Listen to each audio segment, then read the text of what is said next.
Hey guys, yeah, it's Gary standing out in the front yard with a big honking lens behind him.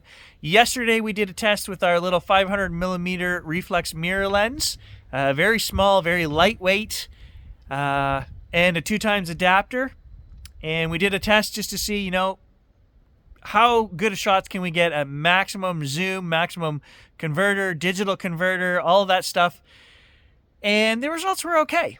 So I thought we would try this lens, which is a newer fluorite covered version. It's got the golden, you can't see it, but there's a nice golden coatings on. Oh, you can kind of see it in there. Coatings in there, so it should be, less chromatic aberration, sharper image, and an extra 100mm. My dilemma is this, guys. Down in Costa Rica, they had spotting scopes, and they were taking out all the tours and using spotting scopes that went from 15 to 48 power or 20 to 60 power, and they were zooming right in on these tiny little birds, tiny little tarantulas, whatever, insects. They were doing monkeys, that were a quarter mile up in the trees. You could get right in there. And so it got me thinking, this could be a great thing for me in this channel. I could use it for digiscoping, which is when we put our phone up to it and we take digital pictures of the image or video. They make adapters for cameras as well, but essentially you're just buying a really expensive lens. And right now online, they do have a top-of-the-line Kawa 77mm spotting scope on there, which runs about $3,100 plus tax, new in Canada. And they have a used one on eBay for $2,000. And I was like, oh, I'm tempted. But then I thought, no, be realistic. Let's take this setup here out in the field, see what we get for images, crop in on them, zoom in on them, take a look at them on the computer, and just try to cool those jets for purchasing a new lens that I'm probably never going to use enough to justify spending $2,000 on. So let's do this.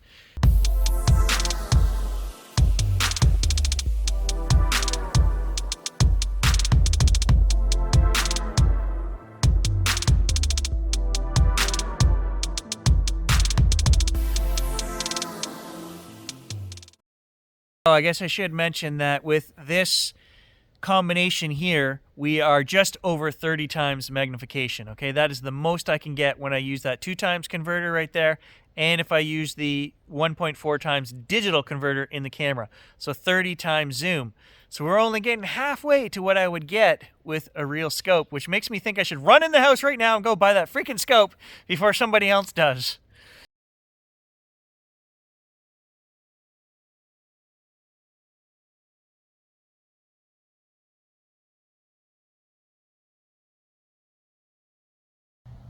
You see that red highlight on the squirrel there? That's showing me what's in focus.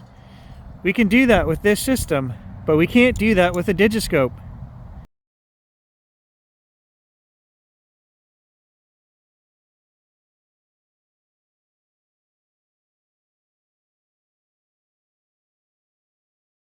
I'll just show you guys.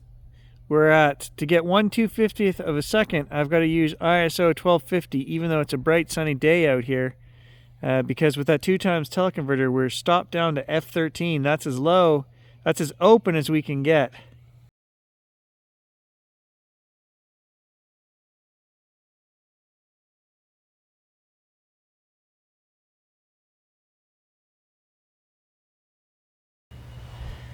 Alright, so we've got some purple finches in here now.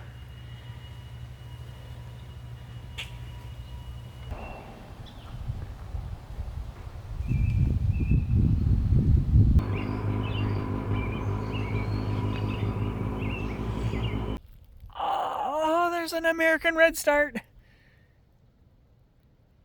Oh, he's this big. I'm never going to be able to find him. Yow. Okay, so what other options do we have, guys? I also own a 3x Kenko Pro teleconverter. We could try that, and instead of having 1200mm, we would have 1800mm combination with this lens.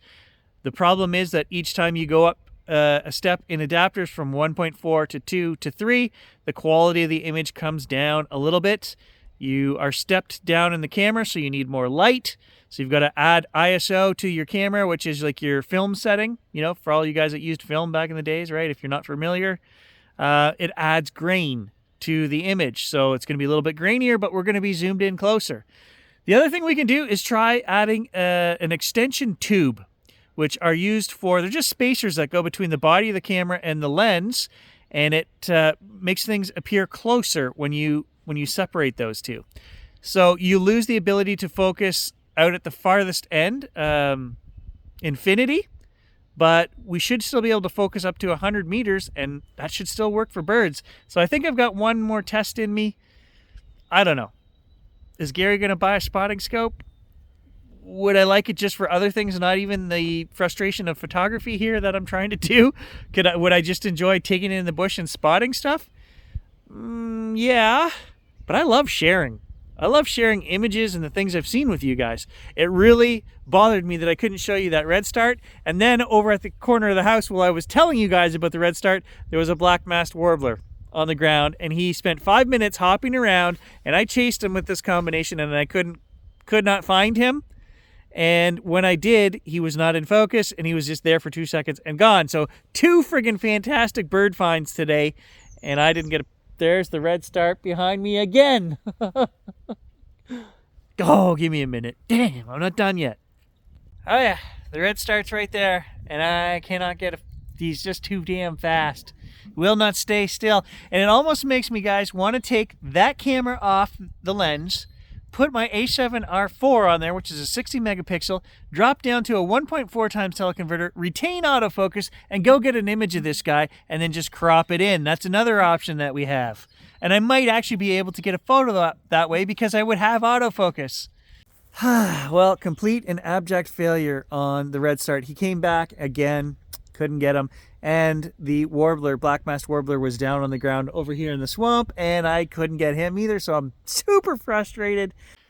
All right, guys, it is the next day, and I have done exactly what I said I was going to do. We have switched to the A7R4, 60 megapixel camera, 1.4 times adapter, and now we have autofocus with this system. So no, we're not out there 2300 millimeters.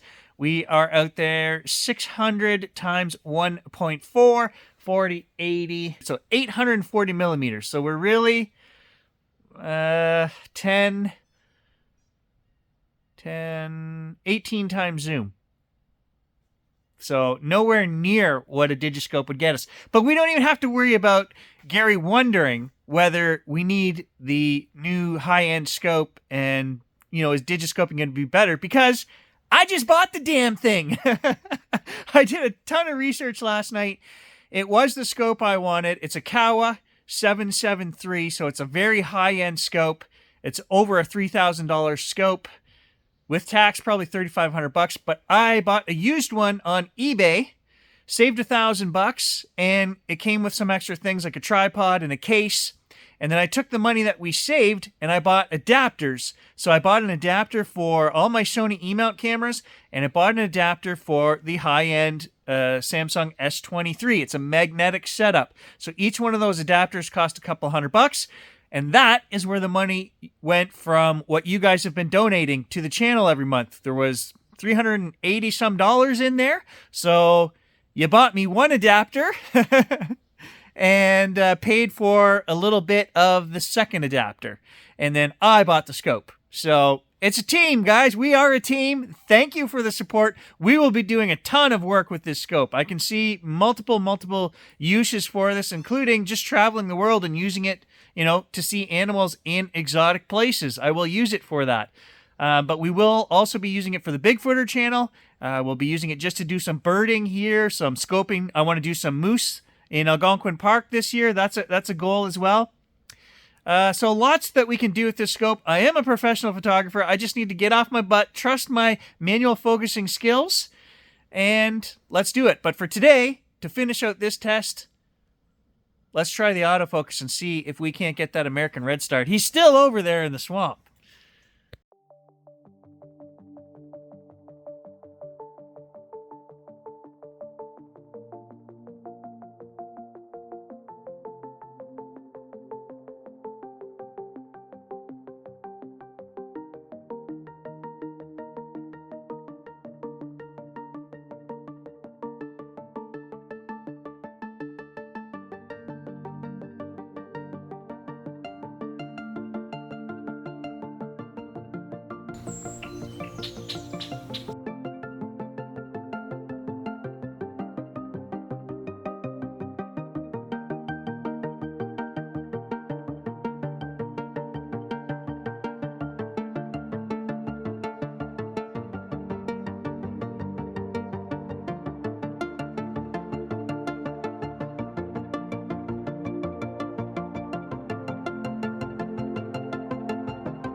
So this system that we bought for the phone holder, the Olin system, immediately I got an email from these guys. It was put on the mailing list this morning. Oh, the president, founder of the company, Nathan, whatever his name is, wants to thank you. It's because of people like you that this company exists. So I replied right back, hey, you know what? Here's an opportunity for you to promote your product on the channel and do a sponsorship. Whether they get back to us or not, guys, I don't know. A magnetic holder and a case, I think it was $230 Canadian for this setup. Now, supposedly it makes it very simple, foolproof. You basically just move the phone up to the scope and it clips on in the exact right position every time. Is that going to be the case? I don't know. We're going to review it. We're going to try it. But this is an opportunity for Olin to step up. They want to thank the small guys for helping them. Well, the small guys need help too. So let's see if they respond. Yeah, you're all muddy. Okay. I think I figured it out. He's half muskrat. Tell me that tail isn't muskrat-like.